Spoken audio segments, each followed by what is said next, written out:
하나님의 말씀은 마태복음 18장 1절에서 22절입니다. 마태복음 18장 1절. 그때에 제자들이 예수께 나와 이르되 천국에서는 누가 크니까? 예수께서 한 어린아이를 불러 그들 가운데 세우시고 이르시되 진실로 너희에게 이르노니 너희가 돌이켜 어린아이들과 같지 아니하면 결단코 천국에 들어가지 못하리라. 그러므로 누구든지 이 어린아이와 같이 자기를 낮추는 사람이 천국에서 크니라. 또 누구든지 내 이름으로 이런 어린아이 하나를 영접하면 곧 나를 영접함이니 누구든지 나를 믿는 이 작은 자 중 하나를 실족하게 하면 차라리 연자맷돌이 그 목에 달려서 깊은 바다에 빠뜨려지는 것이 나으리라. 실족하게 하는 일들이 있음으로 말미암아 세상에는 화가 있도다. 실족하게 하는 일이 없을 수는 없으나 실족하게 하는 그 사람에게는 화가 있도다. 만일 내 손이나 내 발이 너를 범죄하게 하거든 찢어내버리라. 장애인이나 다리 저는 자로 영생에 들어가는 것이 두 손과 두 발을 가지고 영원한 불에 던져지는 것보다 나으리라. 만일 내 눈이 너를 범죄하게 하거든 빼어내버리라. 한 눈으로 영생에 들어가는 것이 두 눈을 가지고 지옥불에 던져지는 것보다 나으니라. 삼가 이 작은 자 중에 하나도 수신여기지 말라. 너에게 말하노니 그들의 천사들이 하늘에서 하늘에 계신 내 아버지의 얼굴을 항상 배웁니다. 너희 생각에는 어떠하냐? 만일 어떤 사람이 양 100마리가 있는데 그 중에 하나가 길을 잃었으면 그 99마리를 산에 두고 가서 길 잃은 양을 찾지 않겠느냐? 진실로 너에게 이르노니 만일 찾으면 길을 잃지 아니한 99마리보다 이것을 더 기뻐하리라. 이와 같이 이 작은 자 중의 하나라도 잃는 것은 하늘에 계신 너희 아버지의 뜻이 아니니라. 내 형제가 죄를 범하거든 가서 너와 그 사람과만 상대하여 권고하라. 만일 들으면 내가 내 형제를 얻은 것이요 만일 듣지 않거든 한두 사람을 데리고 가서 두세 정인의 입으로 말마다 확정하게 하라. 만일 그들의 말도 듣지 않거든 교회에 말하고 교회의 말도 듣지 않거든 이방인과 세례와 같이 여기라. 진실로 너희에게 이르노니 무엇이든지 너희가 땅에서 매면 하늘에서도 매일 것이요 무엇이든지 땅에서 풀면 하늘에서도 풀리리라. 진실로 다시 너희에게 이르노니 너희 중에 두 사람이 땅에서 확신하여 무엇이든지 구하면 하늘에 계신 내 아버지께서 그들을 위하여 이루시게 하리라. 두세 사람이 내 이름으로 모인 곳에는 나도 그들 중에 있느니라. 그때에 베드로가 나와 이르되 주여 형제가 내게 죄를 범하면 몇 번이나 용서하여 주리까? 7번까지 하오리까? 예수께서 이르시되 내게 이르노니 7번뿐 아니라 7번을 7번까지라도 할지니라.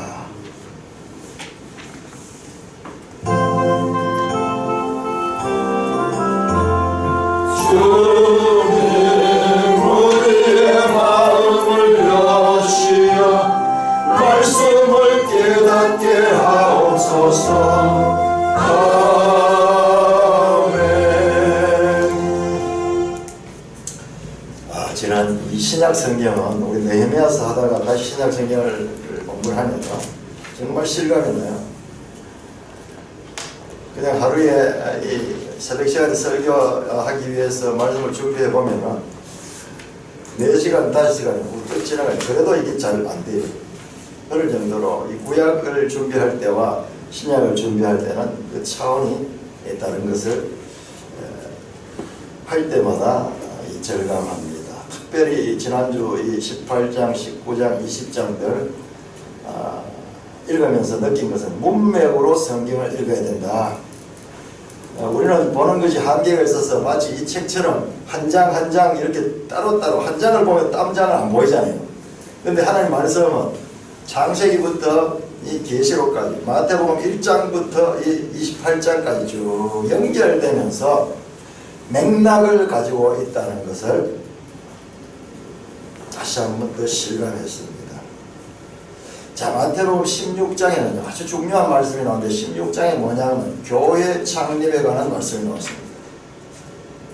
가이사랴 빌립보에서 이 예수님께서 제자들에게 물었습니다. 너희는 내가 누구라 생각하느냐? 사람들이 나를 누구라 생각했냐? 그렇게 질문하고 사람들은 뭐 엘리야라 뭐 세례 요한이다 그렇게 이야기를 했어요. 근데 사람들은 그렇게 평가한다. 지금 너희는 내가 누구라 생각하느냐? 그렇게 하니까 베드로가 주는 그리스도시요 살아계신 하나님의 아들이십니다.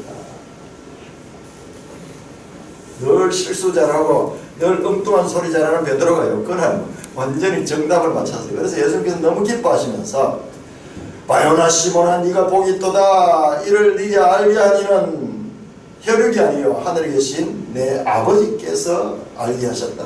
그러면서 또 내가 너에게 이르노니 베드로야 내가 이 반석 위에 내 교회를 세우리라. 내 교회를 세우겠다고 말씀했습니다.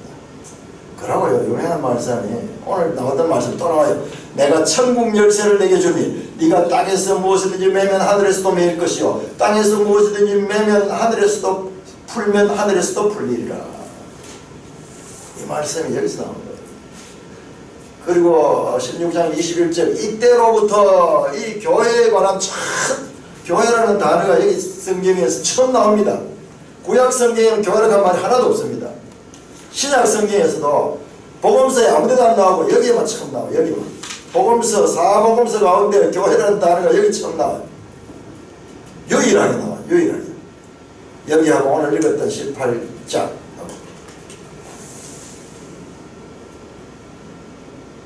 그러면서 예수님께서 이제 십자가에 이제 죽으실 것을 비로소 제자들에게 가르치기 시작한 것이 16장 17절에서 21절까지 내용입니다. 16장 아주 중요합니다.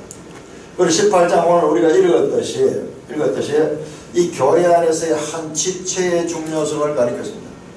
만일 어떤 형제가 죄를 범했다 그러면은 첫 번째, 두 번째, 첫 번째는 1대1로 말하고 두 번째는 두세 사람이 가서 또 말하고 그래도 안 되면 세 번째는 교회에게 말하고 17절, 18장 17절 교회의 말도 듣지 않거든 이방인과 세리같이 여기라 그러면서 교회라는 말이 여기서 됩니다. 그래서 유일하게 지금 복음서 전체에서 교회라는 말이 3번 나오는데 바로 16장에서 한 번, 18장에서 여기에 18장 17절에 2번 나오는 이것이 유일한 것이에요.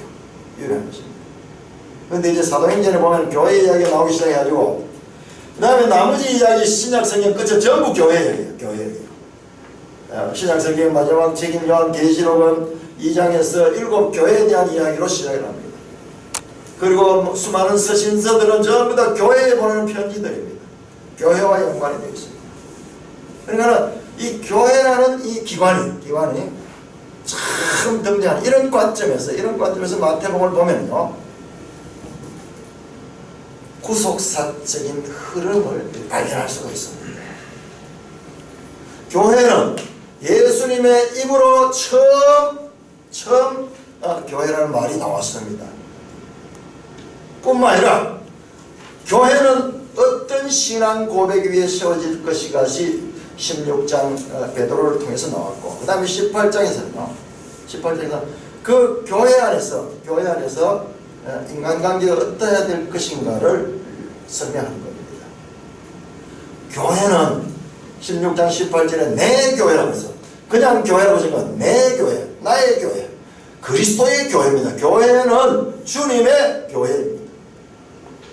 자, 이렇게 16장과 18장 그 사이에 뭐냐 17장이 있어요. 17장에 무슨 내용이 있습니까? 소위 변화산에 올라온 기적이 신비가 체험되는 게 있습니다.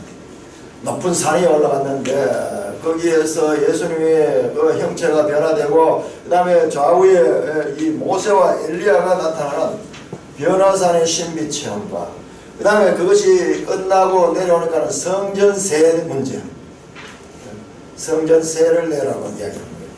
그래서 성전세는 반세겔인데 그 성전세를 내는 이야기가 나옵니다. 자, 17장 5절하고 17장 5절. 자, 마태복음 17장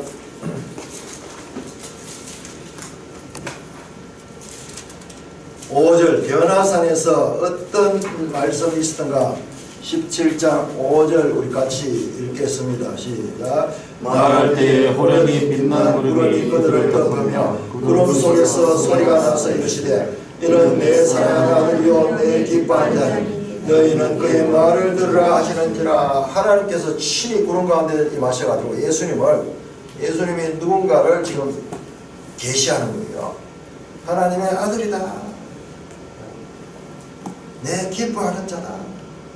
너희는 그의 말을 들어야 된다. 그렇게 임하죠. 그리고 성전세 이야기가 24절 이하에 나오는데 24절 이하에 가버나움에 이르니 반세겔을 받는 자들이 베드로에게 반세겔 받는 성전세는 반세겔이에요. 구약 성경부터 쭉 나옵니다. 반세겔 그러면 이거는 있는 자나 없는 자나 균등하게 반세겔은 성전세입니다. 그런데 그 성전세를 내는 문제 가운데서 예수님께서 뭐라고 이야기하냐 그러면은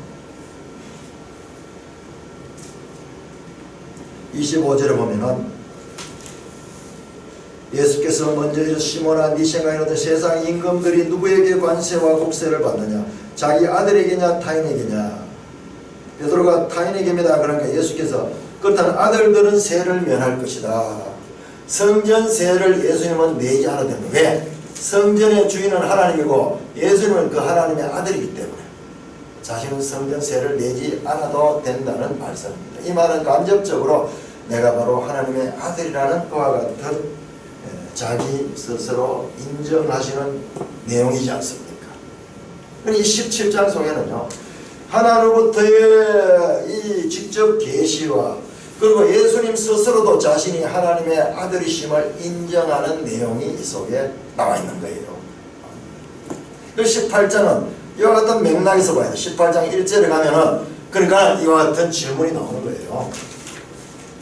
그때의 제자들이 여기서 그때는 바로 변화산 그 사건을 마치고 내려와서 그리고 성전세에 관한 이 이야기가 있고 난 다음에 예수님이 하나님의 아들이심이 간접적으로 또는 직접적으로 계시된 다음에 그때의 제자들이 예수께 나와 있어요. 천국에서는 누가 크니까 그렇게 질문한 거예요. 정말 따르긴 따랐는데 아직까지 예수님이 누군지 잘 몰라요. 그런데 이 간접 자기 계시와 그리고 직접 변화산에서 하나님의 계시를 통해서 예수님이 하나님의 아들이심을 점점 알아가게 되니까 생각이 드는 게 뭐냐? 와, 자기들이 지금 큰 이 횡재를 했는 거예요. 그 하나님의 그 나라에 자기들이 처음 제자로 이렇게 따르게 되니까는 생각만 해도 어마어마한 지금 사건에 자기들이 참여하는 것을 알게 된 것입니다. 그래서 천국에서는 누가 큽니까? 하는 질문입니다. 이 질문 속에는요 제자들의 희망이 비치는 거예요. 뭣도 모르고 갈릴리 나사렛 젊은 청년을 따라오긴 왔는데 뭔가 범상치 않는 인물이고 뭔가 자기들이 알지 못하는 그 강력한 힘에 의해서 모든 걸 버려두고 따라왔는데 이게 알고 보니까 이게 어마어마한 분을 따라왔는 거예요. 그래서 이제 자기들의 어떤 권리 또는 자기들의 어떤 앞으로의 그 지위가 생각이 나는 거예요. 큰 자부심과 희망이 비치는 듯합니다. 16장과 18장이 아까 우리가 읽었는데요. 다시 한번 제가 읽어드리면요. 그 16장 19절에요. 19절에 네가 땅에서 무엇이든지 매면 하늘에서 매일 것이요 네가 땅에서 무엇이든지 풀면 하늘에도 풀리라. 와, 어마어마한 말이에요. 땅에서 베드로가요 뭐를 묶으면은 하늘에서 묶여지고 베드로가 땅에서 무언가를 풀면은요 하늘에서 풀려진 거예요. 베드로가 가지고 있는 엄청난 권세가 지금 선포되는 거예요. 그래서 이 말씀은 로마 가톨릭에서 바로 교황이 가지고 있는 권세로 해석을 합니다. 그래서 베드로 수익권을 그래요.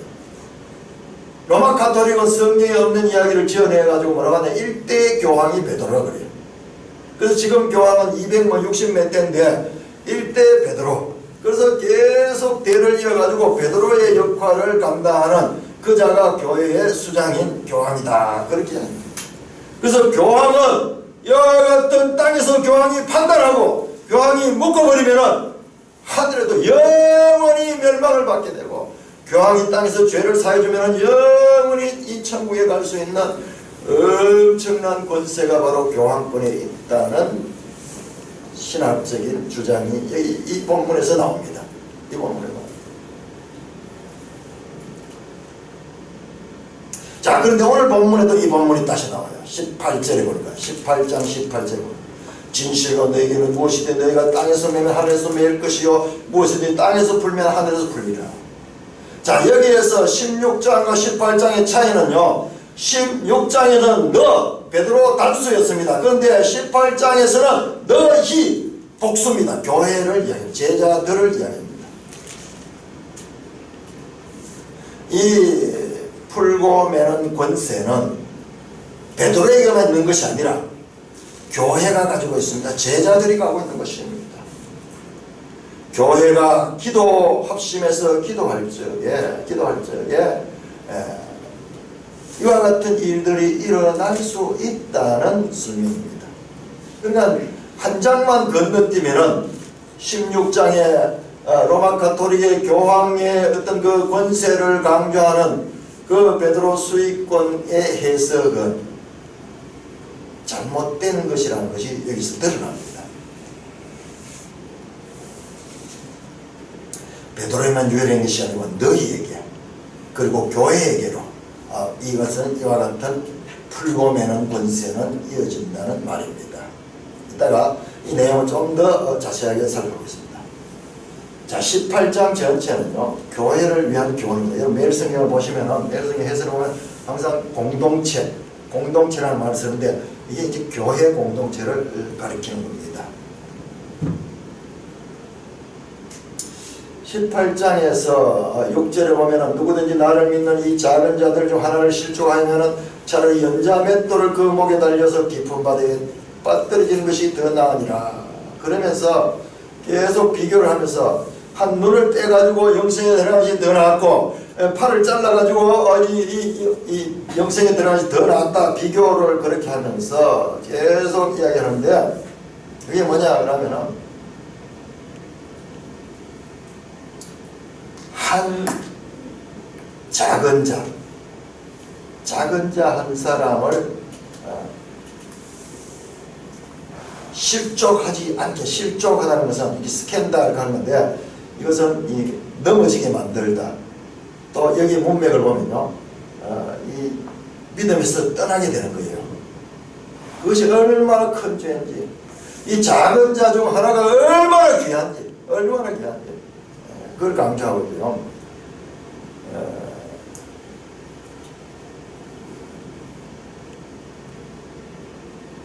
그 다음에 18장 15절 보시죠. 15절. 네 형제가 죄를 범하거든 가서 너와 그 사람과 상대하여 권고하라. 만일 들으면 네가 형제를 얻을 것이요. 형제를 얻는 형제가 실족했습니다. 그 죄를 범해가지고 교회로부터 이탈되거나 참으로 돌이킬 수 없는 큰 죄를 지었습니다. 그때 그 사람을 권고했을 때 만일 그가 들으면 형제를 얻는 거예요. 그가 다시 구원에서 떨어지지 아니하는. 그래서 이 내용이 하나는 작은 자 하나가 실족한 믿음에서 떠나게 되는 것, 또는 떠나게 되는 자들을 다시 얻게 되는 한 형제의 고귀함, 교회 안에서 한 지체가 얼마나 귀한가를 설명하는 것입니다. 18장 전체 내용을 한번 요약해 보면요, 첫째 단락은 18장 1절에서 14절입니다.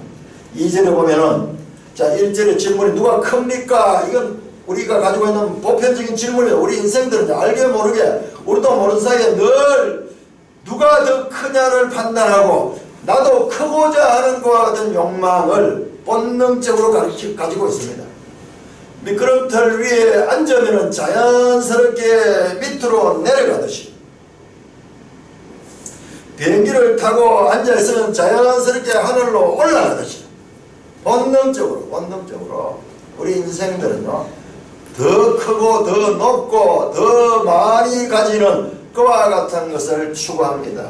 그래서 이게 보편적인 인간의 질문입니다.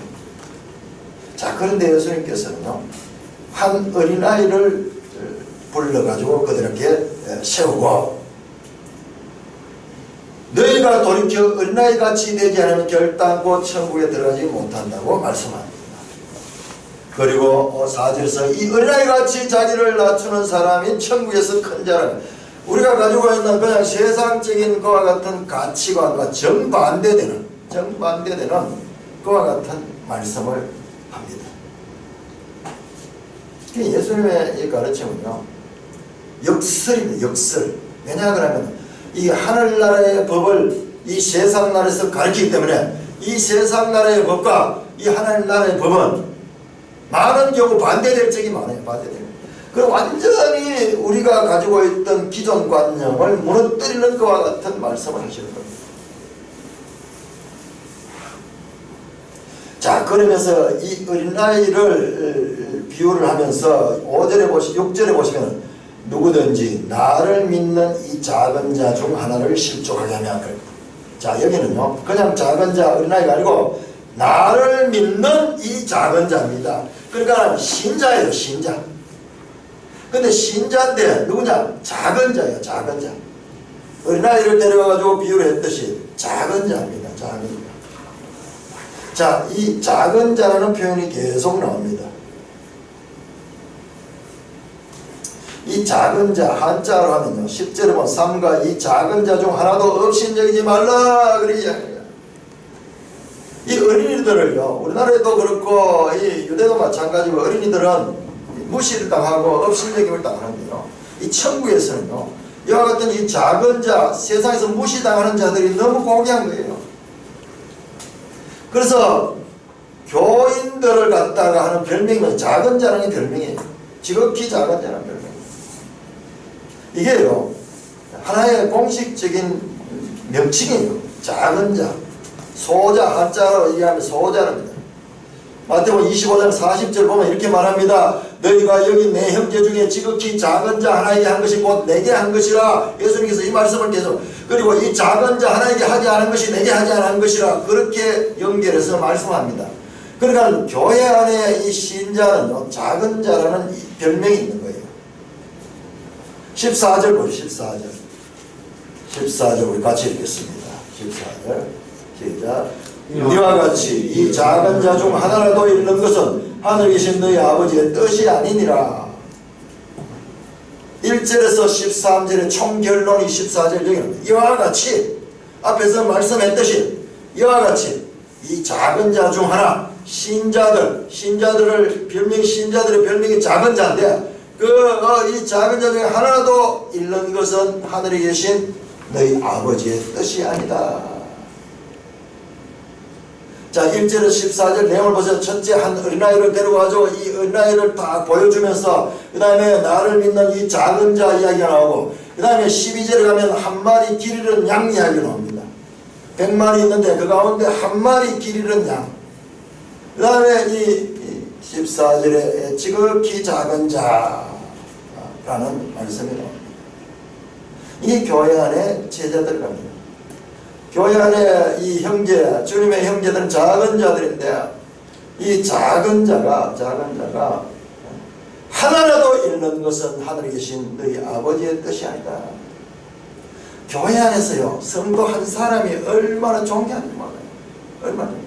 이게 천국의 경제학에서는요, 99마리의 99마리의 양보다도 이 잃어버린 작은 한 양, 어린 양 하나가 더 귀하게 취급되는 천국의 계산법입니다. 천국의 계산. 우리가 그냥 이 땅의 계산법은요, 99개는 귀하고 1개는 버릴 수 있는 거예요. 희생시킬 수 있는 겁니다. 근데 이 가치가요, 동등해요. 오히려 오히려 더 강할 수도 있다는 것이 이게 이 천국의 개선국.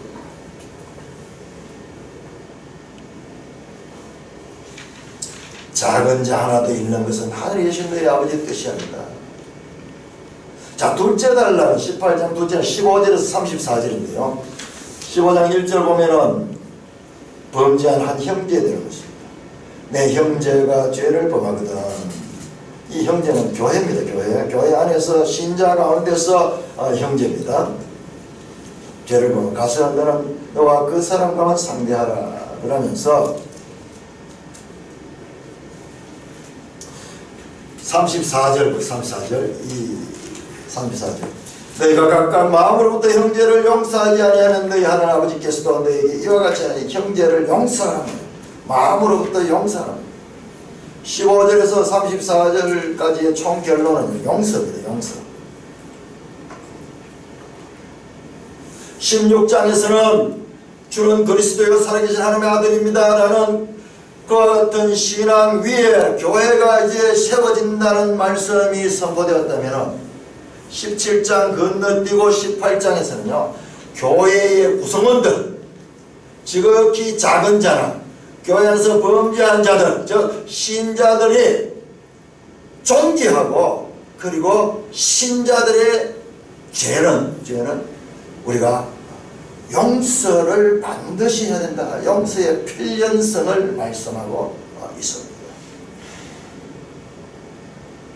다시 한번 말씀드리면 16방의 베드로의 고백은 교회는 이와 같은 신앙 고백 위에 세워져야 되는 것이고 그 다음에 18장에는 교회 안에 형제들 간의 관계는 지극히 작은 자도 없이 인정해서는 안 되고 그리고 범죄한 자들도 끝까지 용서해야만 한다는 말씀을 가지고 있다는 것입니다. 16장은 교회와 예수 그리스도의 관계를 말한다면 18장은 교회를 구성하는 신자들 간의 관계를 나타내고 있습니다. 16장은 하나님과 교회의 관계를 말한다면 18장은 사람들과 교회의 관계를 말하고 있는 것입니다. 마태복음에는 하나님의 구속사의 연속성에서 볼 적에 놀라운 발견이 되는데 뭐냐, 이스라엘 중심의 지금까지의 성경의 역사가 구약 성경을 통해서 쭉 나오는 이스라엘 중심의 역사에서 이제 마태복음은요 교회 중심으로 연결되는 계주를 할 적에 먼저 주자가 달리고 그 다음에 그 바톤을 터치하는 것처럼 이스라엘 중심에서 교회 중심으로의 구속의 역사가 넘겨지고 있는 것을 볼 수가 있습니다. 이건 성경에 글도 안 나와 있어요. 우리가 발견해내야 돼요. 큰 그림으로 보면요 그게 보여요. 구속사적인 성경을 볼 적에 이게 보입니다. 우리가 봤잖아요. 이 창조시대부터 족장시대를 거쳐서 모세시대를 거치고 사사시대를 거치고 그리고 왕정시대를 거치고 포로시대를 거쳐서 여기까지는 전부 이스라엘 중심의 역사예요. 이스라엘 중심의. 그래서 지금 이제 예수시대로 들어왔는데 이 예수시대 안에는 보이지 않지만은 교회 시대가 이미 지금 들어와 있습니다. 바톤 터치하는 것 같아요. 자, 생각해 봅시다. 마태복음 1장, 시작의 1장은 이스라엘 역사와 예수님을 연결시켰잖아요. 아브라함과 다윗의 후손 예수 그리스도의 족보라. 그래서 이스라엘 역사와 예수님을 연결시켰습니다. 자, 마지막 장 한 펴 보세요. 마태복음 28장. 마지막 장. 자, 처음은 이스라엘과 예수님을 연결시키고 마지막 장 28장 18절에서 20절까지 마지막 부분 우리 같이 한 목소리 읽겠습니다. 시작. 예수께서 나와 말씀하여 이르시되 하늘과 땅의 모든 권세를 내게 주셨으니 그러므로 너희는 가서 모든 민족을 제자로 삼아 아버지와 아들과 성령의 이름으로 세례를 베풀고 내가 너희에게 분부한 모든 것을 가르쳐 지키게 하라. 볼지어다 내가 세상 끝날까지 너희와 항상 함께 있으리라 하시니라. 자, 16절과 16절 11제자입니다. 여기서 너희라 가는 것은 19절에 나오는 너희는 가서 때 이 너희는 11제자입니다. 11제자. 모든 민족을 제자로 삼아라. 이스라엘 민족을 제자로 삼아가 아닙니다. 이제는 이스라엘이 아니고 모든 민족을 제자로 삼아. 예수님은 이제 자신의 11제자들에게 하늘과 땅의 권세가 자신에게 주어주심을 알리시고 모든 민족을 제자로 삼으라고 명령합니다. 이게 바로 교회잖아요. 교회. 모든 민족 가운데 예수 믿는 자들의 모임이 교회잖아요. 마태복음은 크게 보면 1장에서는 이스라엘로 시작했습니다. 그리고 16장, 18장 오늘 본문을 통해서는 이제 교회가 등장하기 시작했다가 마지막 장은 완전히 교회가 주도권을 가지는 것으로 끝이 나고 있는 것을 발견할 수 있습니다. 그럼 이 마태복음의 이 교회의 주도권은 어디로 넘어가냐? 사도행전으로 넘어가요. 사도행전은 이어집니다. 그래서 사도행전은 이제 교회 시대의 출발을 알리고 교회가 어떻게 개척되며 교회가 어떻게 모든 민족에게로 퍼져나가는 것을 지금 말씀하고 있는 것으로 신약도 마찬가지로 구속사의 연속성을 발견할 수가 있는 것입니다. 예수님은 믿는 사람들에게 아버지와 아들과 성령의 이름으로 세례를 베품으로써 제자들의 집단은 점점 커지게 될 것을 말씀합니다. 세례를 베풀고 그들이 교회로 들어오잖아요. 그것이 바로 교회입니다. 에클레시아라는 말인데 무리들이에요. 무리들. 이 사도행전이잖아요. 하나님의 아들 예수 그리스도는 이제 이스라엘이 아니라 그의 11제자들과 그 뒤를 이을 교회를 자기 백성으로 삼아 세상 끝날까지 함께 하실 것이라고 말씀하시는 것으로 마태복음은 끝이 나고 있습니다. 성경을 자세히 보면요, 요것은 구속사적으로 성경을 보면은 요한복음도 똑같아요. 자, 우리 요한복음 14장 한번 보십시다. 요한복음 14장. 요한복음 14장, 15장, 16장은 다락방 강화의 주제는 바로 보혜사 성령이다. 여러분들 늘 기억해야 됩니다. 늘 기억해야 됩니다. 그 예수님의 마지막 설교. 예수님의 마지막 설교. 요한복음 14장, 16절, 17절. 시작. 내가 아버지께 구하겠으니 그가 또 다른 보혜사를 너에게 주사 영원토록 너희와 함께 있게 하시니 그는 진리의 영이라. 세상은 능히 그를 받지 못하느니 이는 그를 보지도 못하고 알지도 못함이라. 그러나 너희는 그를 아느니 그는 너희와 함께 거하시며 또 너희 속에 계시겠음이라. 내가 세상 끝날까지 너희와 함께하리라. 마태복음 마지막 절에서 말씀하신 그 말씀은 어떻게 되냐? 바로 이 성령을 통해서 너희와 함께 거하시고 너희 속에 계십니다. 마태복음에 부활하신 그 예수님은 성천하셨습니다. 그리고 성령이 예수님의 영으로 이 땅에 와서 바로 임마누엘 예수님의 말씀을 이루고 있습니다. 자, 17장 요한복음 17장 18절에서 21절. 요한복음에서도요, 바로 이와 같은 임마누엘 하나님이 선포되고 그리고 예수님의 마지막 관심은 교회에 있습니다. 교회에 있는 것을 보게 됩니다. 17장 18절에서 21절 교독하겠습니다. 18절. 아버지께서 나를 세상에 보낸 같이 나도 그들을 세상에 보내었고 또 그들을 위하여 내가 나를 거룩하게 하오니 그들로 주의 거룩함을 함께 하려 합니다.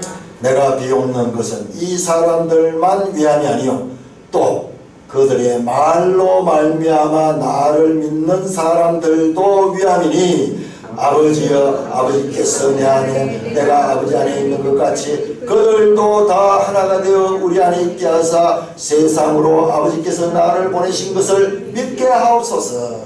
예수님의 마지막 기도예요. 18절에 아버지께서 나를 세상에 예수님은 성부 하나님께서 이 땅에 보내셨습니다.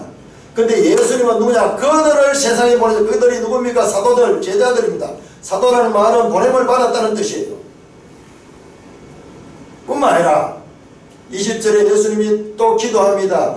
내가 비옵는 것은 이 사람들만, 즉 제자들만이 아니고 또 그들의 말, 제자들의 말로 말미암아 나를 믿게 될 사람들, 그들로 말미암아 나를 믿는 사람들, 이게 바로 교회잖아요. 교회. 사도들에 의해서 교회가 세워지네. 아버지께서 내 안에 내가 아버지 안에 있는 같이 그들도 여기서 그들은 제자 플러스 교회입니다. 다 그리스도 안에서 하나가 돼요.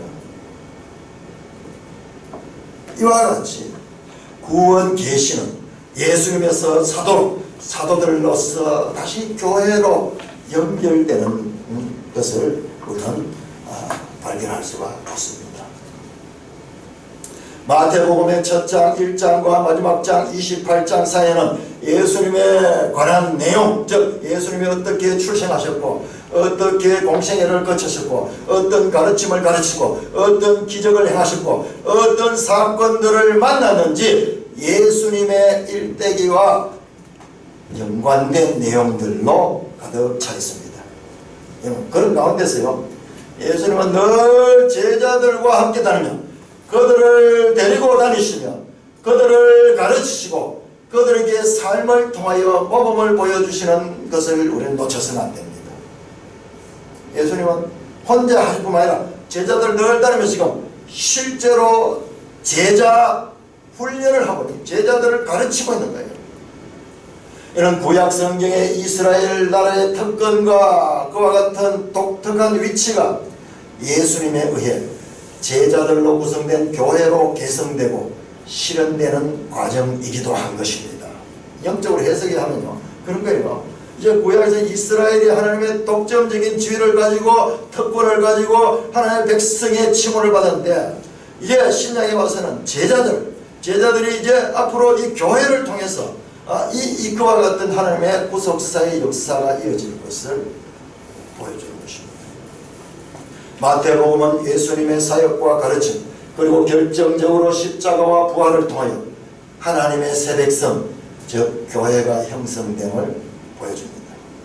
반면에 구약의 주인공인 이스라엘은 약속의 성취자로 오신 예수님에게 대하여 그들이 하나님의 백성이라는 용어와는 전혀 다르게 그들은 하나님의 백성된 삶을 살지 못할 뿐만 아니라 그 나라까지 잃어버릴 뿐만 아니라 지속적으로 제국의 지배를 당할 뿐만 아니라 오히려 예수님을 맞서고 적대하며 시험하고 마침내 예수님을 죽임으로써 그들에게 부여받은 특권과 지위를 스스로 버리는 모습을 보게 될 것입니다.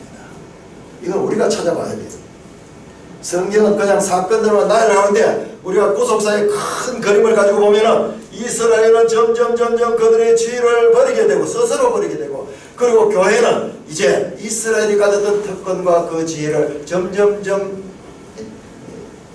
차지하면서 자라나는 이 상반된 두 광경을 영적으로 발견하게 될 것입니다.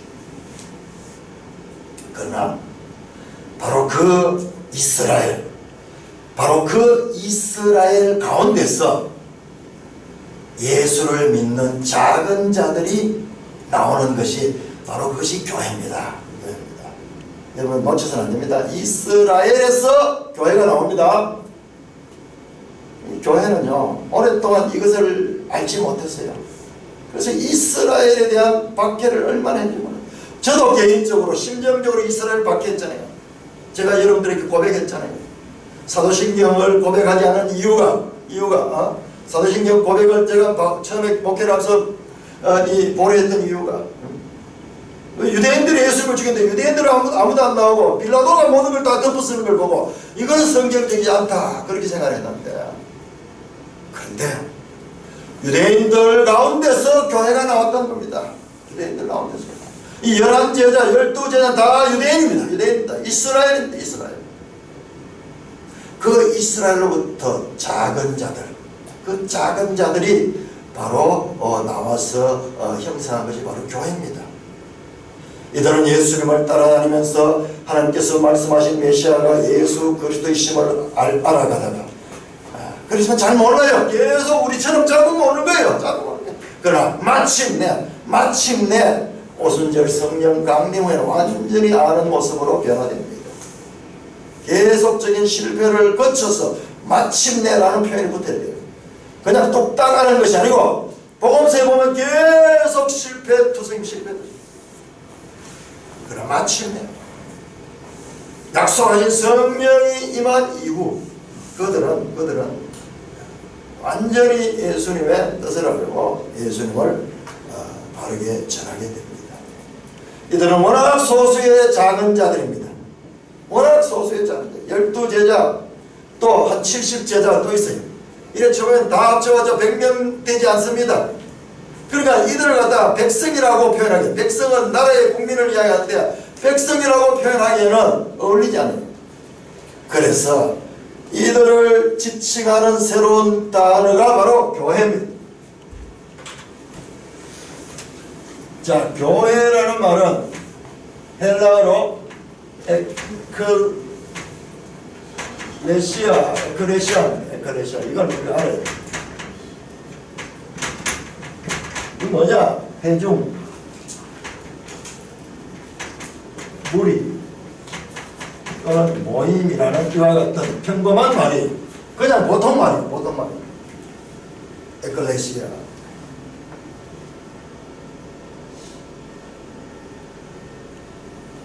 그런데 예수님을 통해서 새로운 의미를 가지는 이 단어가 되는데 이것이 바로 교회입니다. 예수 그리스도를 주로 고백하는 자들의 모임이라는 평범한 단어지만 이때부터 이것은 예수 그리스도를 믿는 작은 자들의 모임으로서 이제 새로운 의미를 가지며 이제 에클레시아 그러면 교회라는 의미로 지금은 이렇게 사용되는 겁니다. 여러분, 저와 여러분 지금 교회에 속해 있는데요. 이 교회가 가지고 있는 이 영광스러움과 위대성은요, 여러분 잘 몰라요. 저도 잘 모르거든요. 이제 앞으로 알아가야 돼요. 앞으로 알아가야 돼요. 제가 아직까지도 이 교회론을 우리 산돌교에서 제대로 가르친 적이 없습니다. 아마 기회가 되면은 이제 가르쳐 드릴 거예요. 교회는 그 역사가 바로 이때 이후로 예수님 이후로 지금까지 이어지고 있고요. 이 교회는 영원한 교회. 이 하나님이 세우신 기관이에요. 이런 국가기관보다도 더 놀랍고 더 엄청난 그와 같은 의미가 이 속에 담겨 있습니다. 대구에 살아도 대구가 어떤 곳이 제대로 우리 이 한 동네만 살면 잘 모르듯이요. 우리가 교회 속에 속해 있는 교회를 잘 몰라요. 자간 교회는 엄청난 하나님의 구원의 경륜을 품고 있는 기관인 것을 우리가 알아야 됩니다. 그리고 바울 서신에서는요, 이 교회에 대한 이야기가 집중되고 있습니다. 교회는 건물이나 장소의 개념이 아니라 사람들을 가리키는 것입니다. 사람입니다. 사람. 이 의미를 잊지 않아요. 오늘날 대체로 교회가 하면 자꾸 건물을 자꾸 떠오르는데 저와 여러분이 교회이며 저와 여러분들의 그리스도와의 관계의 수준이 교회의 수준이고 저와 여러분들의 한계가 교회의 한계인 것입니다. 건물이 크고 사람이 많고 이것이 아닙니다. 숫자와 건물의 크기를 가지고 큰 교회, 작은 교회라고 나누는 것은 비성경적입니다. 그래서 우리 여러분들이 우리가 쓸 적에 우리도 이 앞에다 교회라고 이렇게 썼는데요. 교회가 모이는 그런 이 장소라는 의미에서 교회라고 쓰는 것은 틀리지 않습니다만 이 장소는 예배당입니다. 교회당입니다. 집회소입니다. 집회를 가지고 이 장소가 거룩한 거 아니에요. 사람이 거룩합니다. 하나님의 백성들이 거룩합니다. 바로 우리 무리 이것을 교회라고 하는 거예요. 그러니까 이 건물은 큰 의미를 가지지 않습니다. 그러나 로마 가톨릭에는요 반대로 되어 있어요. 반대. 성당이라는 성당. 성당이라는 것은 거룩한 장소라는 뜻이에요. 우리가 교회라는 이 개념이 없으니까는 건물이 거룩한 장소로 바뀌어버린 거예요. 이와 같이 진리에 대한 무지하면요 완전히 주객이 전도되는 일을 하면서도 평생 알지 못하고 거짓과 어둠 가운데 살 수가 있는 것입니다. 뿐만 아니라 모든 교회는 내 교회, 주님의 교회입니다. 내 교회를 세우리라 그렇게 말씀하잖아요. 모든 교회는 주님의 교회입니다. 우리 개별적인 교회들, 이 지상에 여러 개교회들이 있지만 이 개교회의 모든 교회들은 주님의 교회입니다. 그래서 가톨릭 교회라는 가톨릭 처치. 우리 사도신경 할 때 거룩한 공회와 성도가 서로 교통하는가 할 때 거룩한 공회라는 말이 바로 가톨릭 처치예요. 보편교회라는 뜻입니다. 공교회라는 뜻입니다. 교회는 보편교회입니다. 그런데 로마 가톨릭 교회가 이 단어를 채용해가지고 자기들이 가톨릭 교회다 그렇게 이야기를 하는 거예요.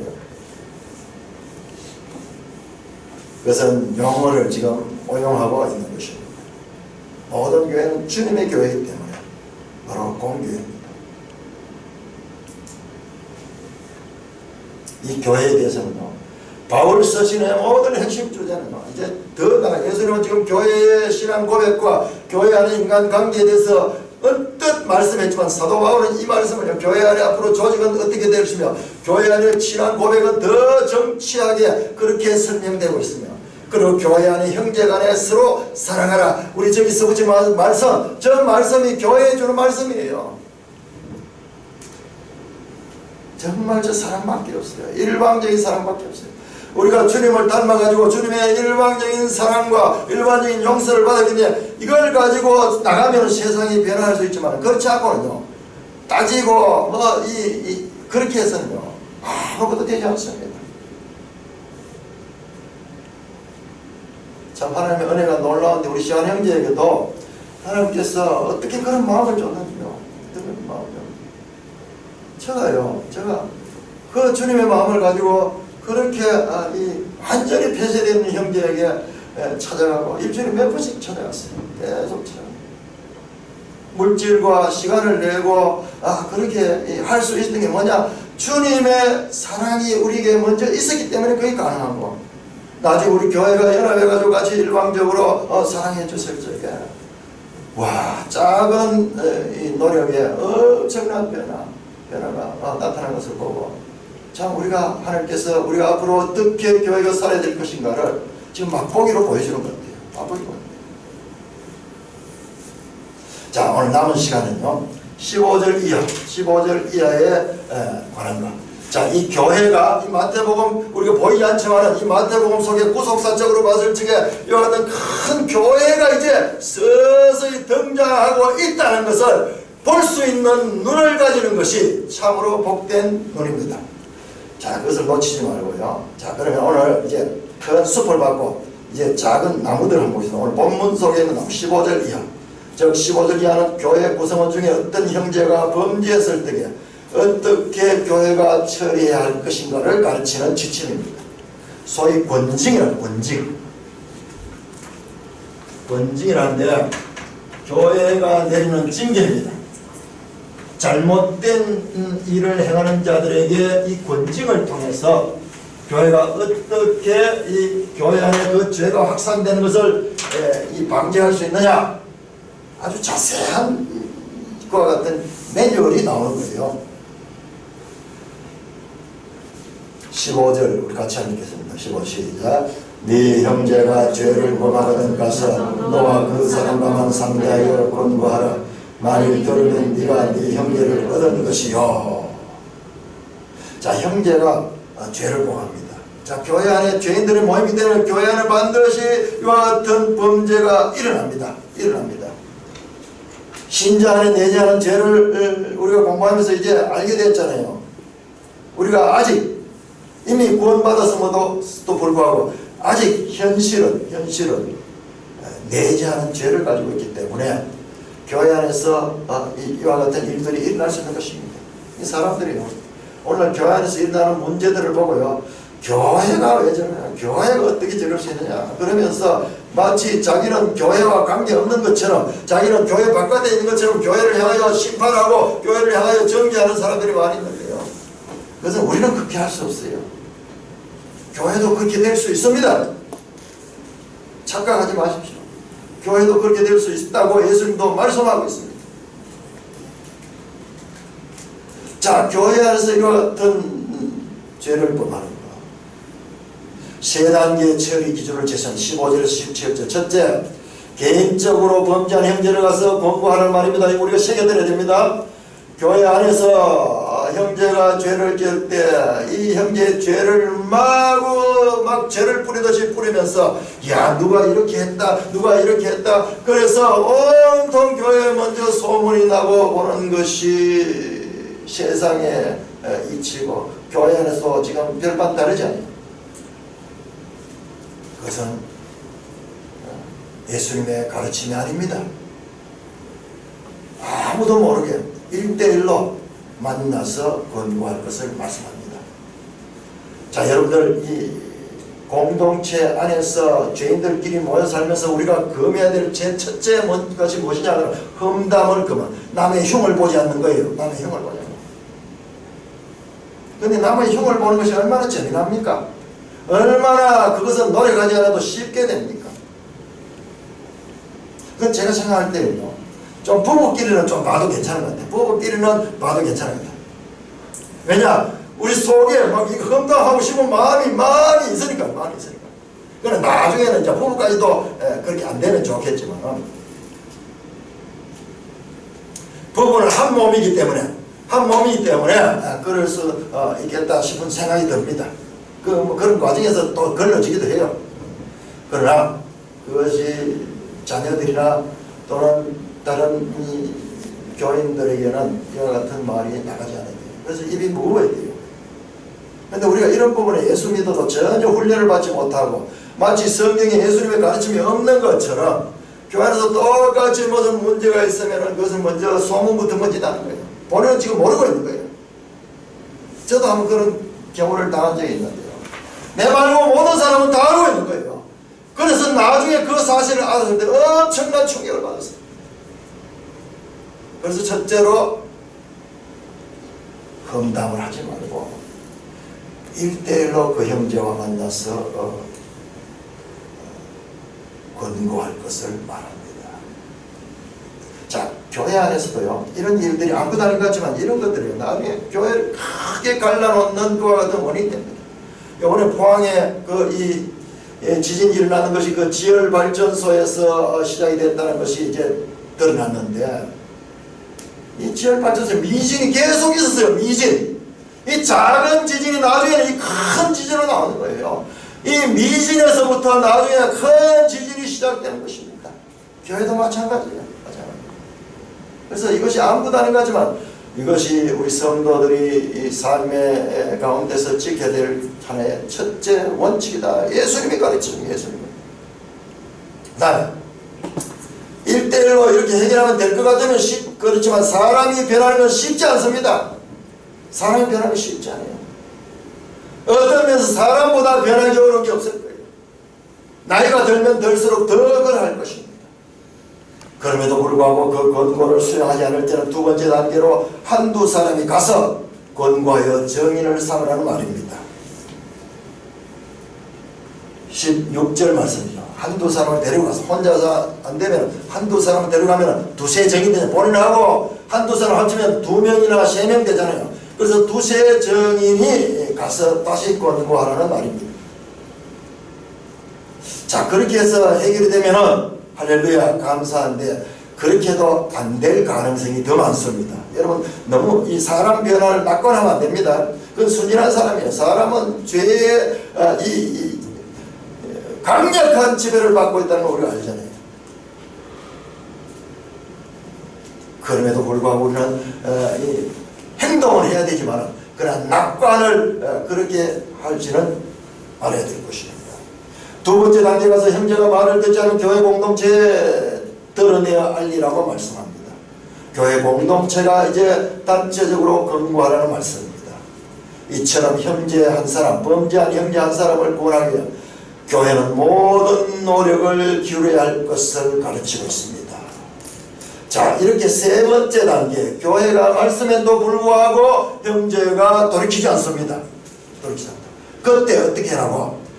17절 만일 그들의 말도 듣지 않거든 교회에게 말하고 교회의 말도 듣지 않거든 이방인과 세리같이 여겨라. 이제 비로소 이제 이방인과 세리같이 여기라고 합니다. 3번까지 권고하고 그 범죄 행위를 회개하지 않을 때는 이제 출교해버려도 좋다는 말씀으로 해석되기 쉬운 본문입니다. 그리고 실제로 주석을 보니까 거의 대부분 그렇게 해석을 해놨어요. 이만큼 했으면 되겠다. 이만큼 했으면 되겠다. 보통 경우에는 그냥 뭐 단번에 그렇게 되는데 한 번 걸르고 또 2번 걸리고 3번 걸러가지고 이만큼 했으면 이제 됐다. 출교해도 된다. 이런 해석을 하고 그래서 번징 조리할 때 교회에서 출교시킵니다. 실제로. 이렇게 신중하게 3단계의 기회를 주는데도 듣지 않는 자는 더 이상 용서할 수 있는 한계를 넘었다는 해석입니다. 3세판 했으면 됐다는 거예요. 우리 어릴 적에 이 이야기 많이 3세판이다 이런 이야기 많은데 이게 바로 성경에 나오는 이야기예요. 그러나 우리는 여기서 주의할 것은요, 이방인과 바리새인같이 여기라는 주님의 말씀의 뜻입니다.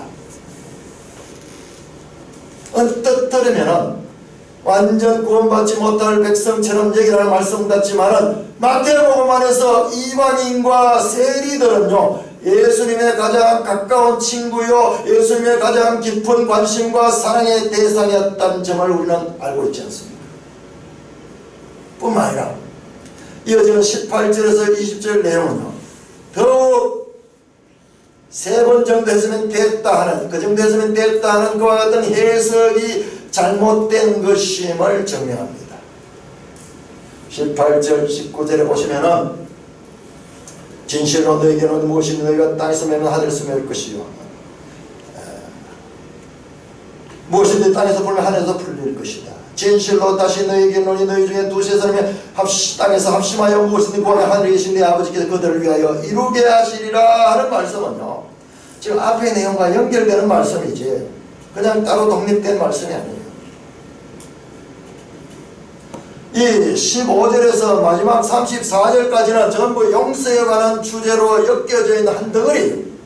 근데 우리가 여기서 맥락으로 보지 않고 따로 끊어서 읽었기 때문에 전혀 엉뚱한 해석을 많이 했던 겁니다.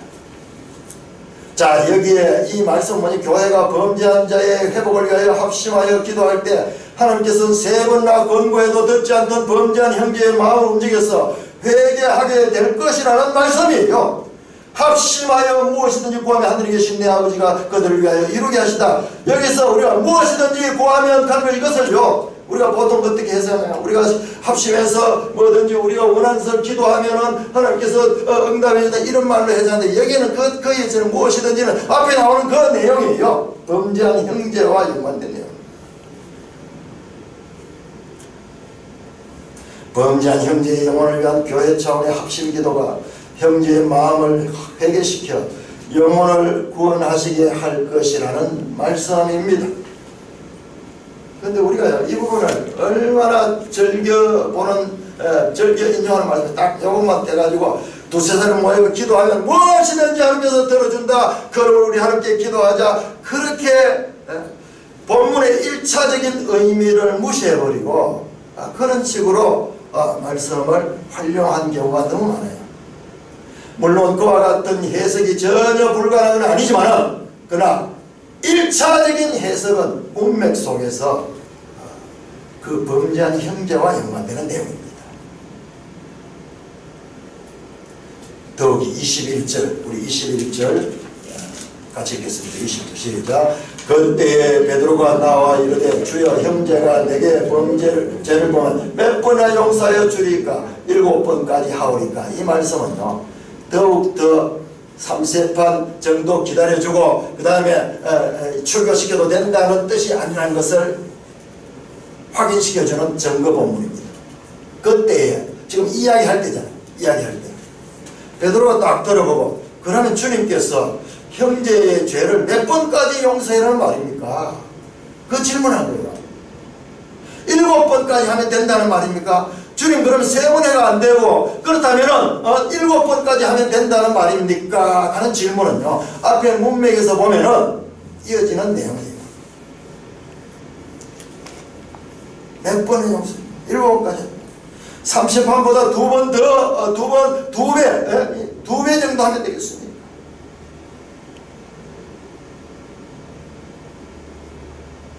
그렇게 질문합니다. 범죄한 형제에게 7번 용서해주면 됩니까? 그 마지막 한계를 베드로가 주님께 질문합니다. 베드로는 간대하게도 3세판의 2배가 넘는 7번까지의 한계가 그러면 맞다는 말입니까? 그렇게 제시합니다. 그러나 주님은 7번에 1번이라도 하라고 말씀하십니다. 22절에 7번뿐만 아니라 7번을 70번까지 7 곱하기 70 490번까지. 이 말은 그냥 숫자가 아니에요. 7이라는 완전수고 70도 7의 10배입니다. 완전한 용서, 무한한 용서를 가리키는 말이에요. 자, 주님의 답변이 바로 그와 같은 것임을 확인시켜주는 내용이 이어서 나오는 바로 1만 달란트 빚진 자의 비유입니다. 이 비유의 결론이자 18장 전체의 결론이 바로 35절입니다. 35절. 그러므로 너희가 각각 마음으로부터 형제를 용서하지 않으면 너희 하늘에 계신 하늘 아버지께서도 너에게 이와 같이 하리라. 너희가 형제를 용서하지만 하나님 아버지도 너희를 용서하지 않을 것이다. 그와 같은 말씀. 이 말씀은요, 전체가 무한한 용서에 제한이 없다는 말씀이 18장 전체의 결론입니다. 어떤데? 마음으로부터 마음의 변화를 받아야 됩니다.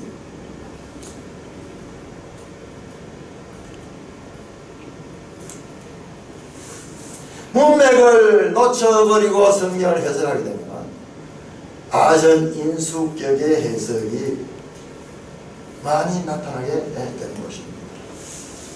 전체를 보면 이 본문은 용서의 한계를 가르치는 것이 아니라 무한한 용서를 받은 자로서 우리가 베풀 수 있는 용서는요, 기껏해야 100달러 이상이 되지 않습니다.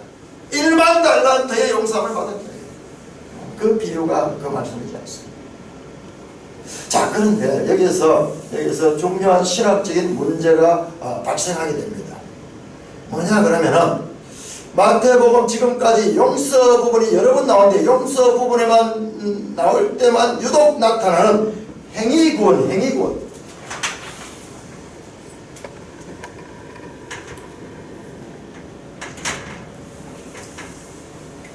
자, 주님께서 6장에서 주기도문을 가르쳐 주실 때 그렇게 말씀해요. 우리가 우리에게 죄 지은 자를 용서한 것처럼 우리를 용서하여 주시옵소서. 우리의 행위를 먼저 말합니다. 그 다음에 주님께서 그 행위에 대한 보상을 주시옵소서. 이와 같은 의미를 했습니다. 우리가 늘 주기도문을 하면서도 그렇게 하잖아요.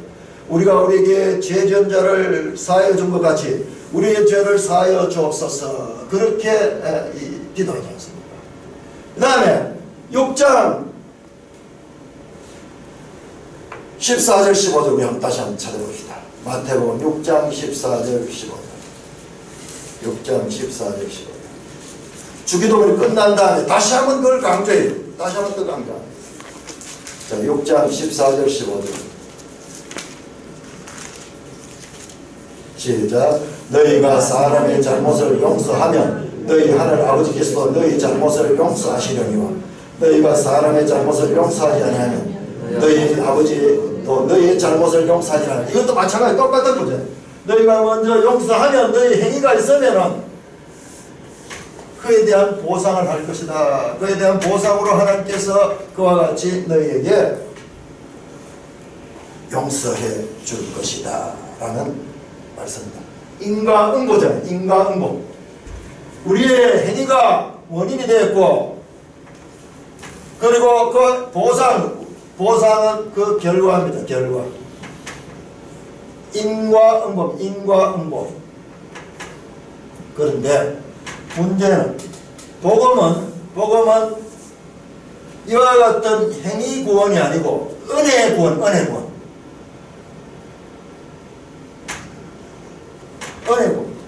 우리가 하나님의 은혜로서 구원함을 받았다 하는 것이 이게 바로 복음이에요. 이게 복음이에요. 왜?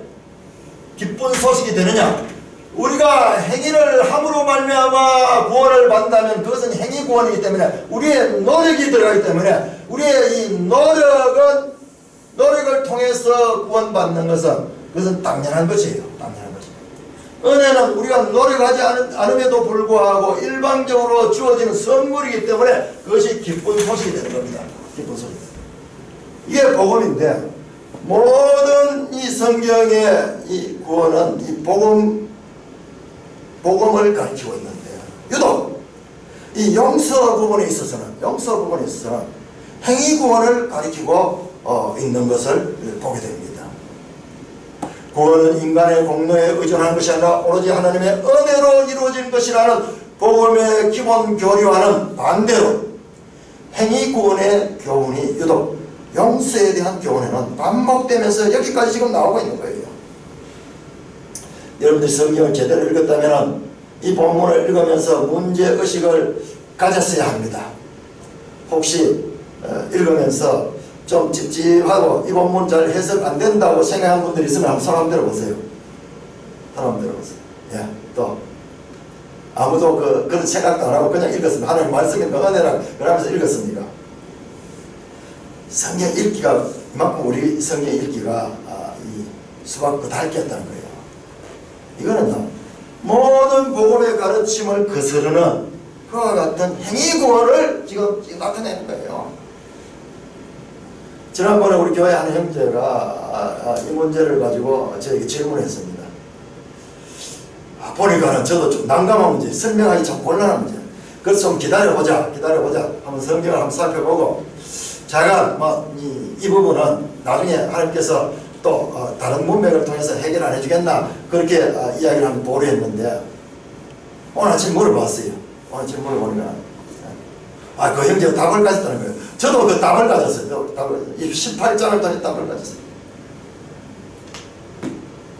그 답은 바로 이 비유에 있습니다.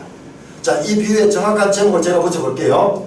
용서하지 아니한 용서받은 종의 비유예요. 용서받았지만은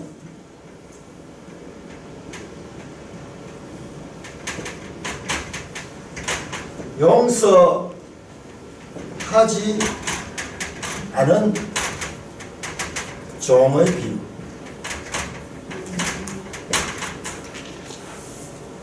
그냥 우리 일만 달란트만 생각하는데 중요한 것은 이 문맥에서는 용서입니다. 용서 문제입니다. 자, 이 종은 사람으로서는 감당할 수 없는 엄청난 그와 같은 용서를 받은 사람입니다. 그럼에도 불구하고 그는 100대내온 자기에게 빚진 동료를 용서하지 않았습니다. 이 종에게 베푸신 하나님의 큰 용서는 그의 행위, 그가 동료를 용서하지 않고 옥에 쳐놓은 행동을 통해서 또한 취소됩니다. 여기 또 신학적인 큰 문제가 나와요. 행위구원과 더불어서 그 다음에 구원의 취소예요. 이 비유 속에는 이 용서를 받은데 이 사람이 자기가 행위가 잘못됨을 통해서 그 받았던 그 용서가 다시 취소되는 그와 같은 내용도 여기 나옵니다. 그래서 신학적으로 아주 중요한 그와 같은 의미가 여기에 담겨 있습니다. 한 번 구원은 영원한 구원이라는 복음의 기본 교리와도 어긋난 것 같습니다. 용서하지 않는 종은 옥졸에게 넘겨집니다. 아까 우리 성찬하면서 말했듯이 이 옥졸의 원어는 고문하는 자예요. 고문하는 자. 그는 큰 은혜의 용서를 받았으나 그것은 피상적이었어요. 그의 굳고 사악한 마음에 은혜가 침투하지 못해서 마음으로부터의 변화는 일으키지 못했습니다. 하나님의 큰 은혜를 받은 자는 형제들을 대하는 태도가 달라지는 것이 33절 보세요. 33절 18장 34절 마땅합니다. 마땅합니다. 이것이 당연한 거예요. 반드시 뭐뭐 해야 된다. 마땅하다라는 뜻이 납니다. 마땅하다. 그런데 이 종은 은혜의 탕감의 큰 은혜만 받았지 마음은 마땅히 행할 수 없었습니다. 이 형제는요 구원받지 못한 형제입니다. 자, 우리가 마태복음의 용서에 대한 이 가르침에서 행위구원의 느낌을 가지게 된 것은 제자는 이미 하나님의 큰 용서를 받은 사람이라는 전제를 무시했기 때문에 생겨난 것입니다. 자, 이 마태복음 이 6장에 나오는 그 기도의 문제, 그 다음에 18장에 나오는 이 문제는 전부 다 믿는 자에 관한 문제입니다. 믿는 자. 믿는 자는 이미 하나님의 큰 용서를 받은 자입니다. 1만 달란트의 탕감을 받은 자예요. 그렇기 때문에 마땅히 그는 어떻게 했냐? 나에게 죄 전자를 용서해야 되는 것입니다. 그것이 마땅한 자입니다. 그러므로 이것은 행위 구원을 가리킨 것이 아니라 마땅히 구원받은 자의 책임을 가리킨 책임입니다. 그런데 이 땅에서는 이게 뭐 하나님의 그 은혜가 우리 눈에는 보이지 않기 때문에 이것이 우리가 무시되는 거예요. 무시되는 거예요. 그는 1만 달란트의 탕감을 받은 자이기 때문에 마땅히 용서를 해야 됩니다. 그런데 마땅히 용서해야 될 것을 용서하지 못한 자는 그는 하나님의 은혜가 그에게 믿음으로 반응하지 못한 자입니다. 그들의 마음은 돌짝밭처럼 굳어 있어서 그 큰 은혜를 받았음에도 불구하고 그 큰 은혜는 일시적인 스쳐가는 사건에 지나지 않았습니다. 제자들이 용서와 구원을 받은 자라면 그들이 용서받는 것과 동일한 용서로 다른 이들을 용서해야 됩니다. 아니, 그들이 용서받은 것에 비교할 수 없는 그와 같은 작은 용서입니다. 우리가 베푸는 용서는 하나님의 주권적인 큰 은혜를 받았기 때문에 우리는 그와 같은 은혜를 받은 자로서 책임을 가지고 사람들에게 대해야 될 것입니다. 이것이 그들이 진실로 용서받은 자라는 증거이기 때문에 그러합니다. 만약 제자들이 다른 사람들을 용서하지 못하고 있다면 그들은 이미 하나님께로부터 받은 용서를 잘 알지 못하기 때문에 그와 같은 것입니다. 1만 달란트 탕감받은 이 종은요 그 용서를 받았음에도 불구하고 이것이 그 마음속에 깊이 자리 잡지 못하고 깨달아지는 마음에 도록이 왔다 사건으로 왔지만 그 마음에 딱딱한 벽이 그 벽으로 이 은혜가 뚫고 들어오지를 못했습니다. 마음으로부터 변화가 일어나지 못했습니다.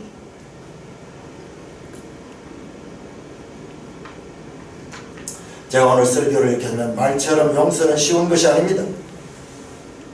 정말 저도 생각하면요 저에게 늘 분노심을 일으키게 하고 그리고 잊혀지지 않는 것 같은 사건이 것 같은 사람이 있습니다.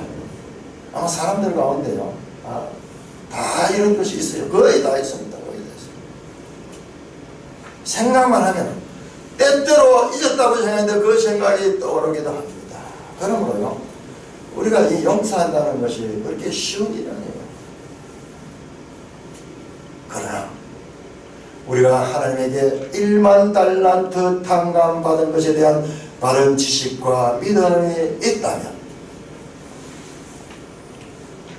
아무리 내게 큰 죄를 지었어도 100데나리온 이상의 이 가치가 없는 것 같은 죄입니다.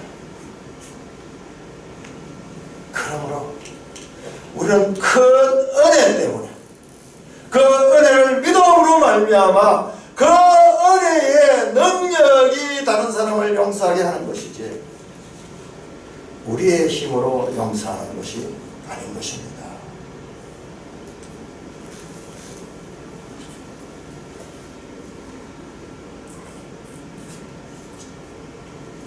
그런데도 불구하고 우리 속에 계속 그 상처, 그 나에게 해를 행했던 자가 계속 생각난다.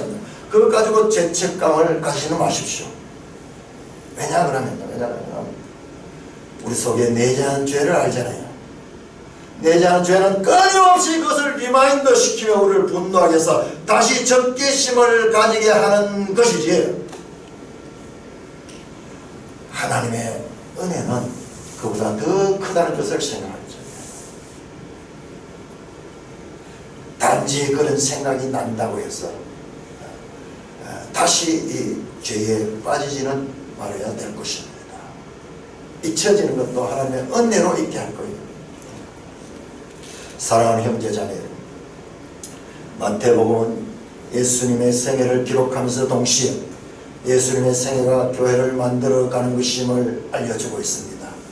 지금 예수님의 생애만 보이는데요, 지금 제자들과 나오고 이런 것들 지금 교회가 지금 만들어져 가고 있잖아요. 교회를 만들어야 돼요. 이 구속사적인 성경 해석을 가지는 이와 같은 복을 누리는 저와 여러분 되기를 주님의 이름으로 축원합니다. 이걸 성경을 제대로 보는 것이 이게 사도 바울의 성경 해석법이고 예수님의 성경 해석법이에요. 하나님의 구원 역사에서 저와 여러분들이 속한 교회가 가지는 이와 같은 진정한 의미와 이 중요성들은요, 우리가 이제 이어서 나오는 이 교회 시대에 주어지는 바울 서신들을 통해서 자세히 설명됩니다. 예수님은 단지 교회에 대해서 짧은 선포를 했고, 사도 바울은 그 짧은 마음을 깊이 해석하는 예수님의 말씀과 사도 바울의 해석이라는 이와 같은 성경과의 관계도 참 재밌는 이 구성을 가지고 있다는 것을 생각하면서 이 상관관계도 누리며 성경의 유기성도 함께 깨달아가는 저와 여러분 되기를 바랍니다. 주님께서 세우신 주님의 교회는 가정과 같은 성격을 지니고 있습니다. 여러분 세상에 한번 보세요. 모임, 사람들의 모임이잖아요. 클레시아, 사람들의 모임이잖아요. 근데 교회와 가정 말고 이런 모임이 없어요.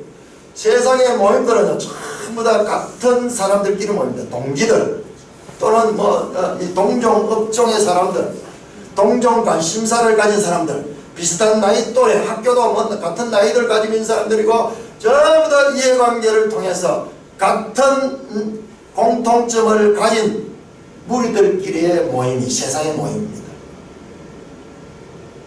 그런데 교회는요 그렇지 않습니다. 교회는 늙으나 젊으나 남자나 여자나 이 모든 사람을, 우리 가정에 이 할아버지부터 해서 어린아이가 이 가정을 이루고 있듯이,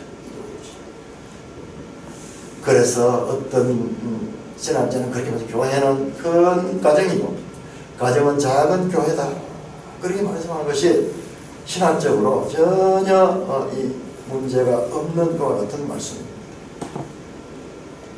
근데 이 교회는 전부 다 형제자매, 전부 다 형제자매. 아버지는 하나님이십니다. 어머니의 역할을 하는 분인데 그분이 바로 성령님. 계속 성령님은 우리를 부추기고 우리를 인도하시고 이끌어주시고 사랑으로 우리를 이끌어갑니다. 그럼에도 불구하고 교회도 죄된 죄인들의 모임이기 때문에 반드시 문제들이 발생합니다. 그럼에도 불구하고 교회가 세상과 구별되는 죄 문제의 처리 방법 때문에 그렇습니다. 죄 문제죠. 우리는 큰 은혜를 받은 큰 죄 용서함을 받은 자이기 때문에 우리는 무한한 용서로서 형제들을 대해야 된다는 것입니다. 세상은 죄 문제를 삼심죄로 다루고 있습니다. 우리나라도 보면 지금 법에 삼심죄예요. 3번. 그래서 이 법원도 나중에 대법원까지 삼심죄를 다루고 있어요.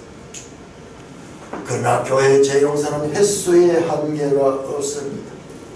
이 같은 용서는 사람이 할 수 있는 용서가 아닙니다. 그러나 하나님부터 큰 용서를 받은 자, 그래서 우리가 존재가 변화됐어요. 새로운 피조물이 됐어요. 이것은 불가능하지 않습니다. 우리로서는 할 수 없지만 그러나 새로운 피조물로서는 불가능한 것이 아닙니다.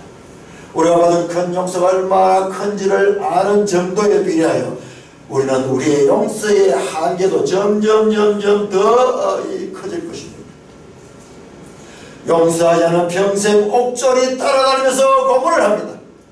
용서하지 않는 자의 마음은 이 땅에서도 이미 지옥의 삶을 경험하는 것이 됩니다. 그 죄는 끊임없이 추적하면서 그에게 안식하지 못하게 할 것입니다.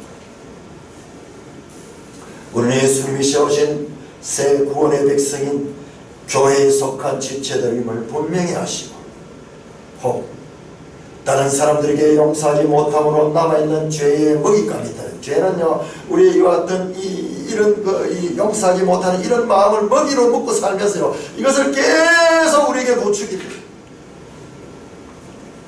그와 같은 것들을 하나님께 토설하시고 마음을 깨끗이 청소하시고 말씀으로 채워 죄에게 기회를 주지 않고 이 땅에서부터 죄를 이기시는 저와 여러분 되시기를 주님의 이름으로 축원합니다. 아멘. 하나님 아버지 은혜를 감사합니다. 하나님 계시다. 우리에게 큰 은혜를 베풀어 주시고 우리는 한시도 그 받은 주님의 은혜를 잊지 말고 살아갈 적에 우리가 그리스도인다운 삶을 살 수 있게 됩니다. 순간순간 죄가 우리를 사로잡아서 죄의 종으로 만들려고 할 적에 아버지 하나님